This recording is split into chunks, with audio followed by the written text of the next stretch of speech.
ਸਬਜ਼ੀਆਂ ਕੱਢਦਾ ਪਿਆ। ਕੁਝ ਮਜਬੂਰੀ ਹੈ, ਨਹੀਂ ਹੁੰਦਾ। ਘਰ ਹੁਣ ਏਡੇ ਹਾਲਾਤ ਸਹੀ ਹੋਣ ਤੇ ਫਿਰ ਸਭ ਕੁਝ ਕਰ ਲਈਦਾ।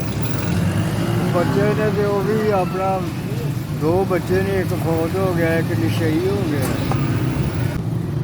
ਬੱਕਰ ਨਹੀਂ ਪਾਸ ਹੁੰਦਾ ਤੇ ਇੱਥੇ ਆ ਜਾਈਏ 200-300 ਰੁਪਈਆ ਫੜ ਲਿਆ। ਇਹ ਅੰਦਰ ਦੁਕਾਨਦਾਰ ਹੈ, ਉਹਨੂੰ ਪੁੱਛ ਲਓ, ਇਹਨੂੰ ਵੱਧ ਕਮਾਈ ਨਹੀਂ ਹੈ। ਬੜਾ ਜ਼ੋਰ ਮਾਰਾਂਗਾ 400 ਰੁਪਏ ਬਣ ਜਾਏ।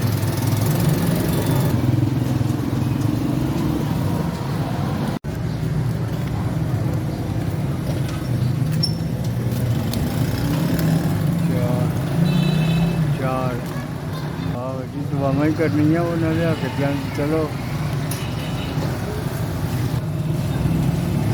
ਜਿਨ੍ਹਾਂ ਲੋਕਾਂ ਨੇ ਮੇਰੀ ਮਦਦ ਕੀਤੀ ਆ, ਅੱਲਾਹ ਤਾਲਾ ਉਹਨਾਂ ਨੂੰ ਕਾਰੋਬਾਰ 'ਚ ਬਰਕਤ ਪਾਏ।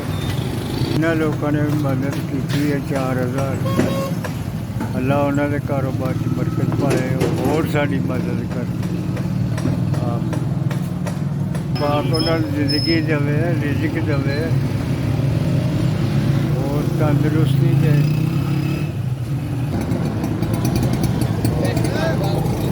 ਵੀ ਐਸੇ 4000 ਰੁਪਈਆ ਮੇਰੇ ਤੱਕ ਤੁਹਾਂ ਪਹੁੰਚਾਇਆ, ਤੁਹਾਡੀ ਬੜੀ ਬੜੀ ਮਿਹਰਬਾਨੀ।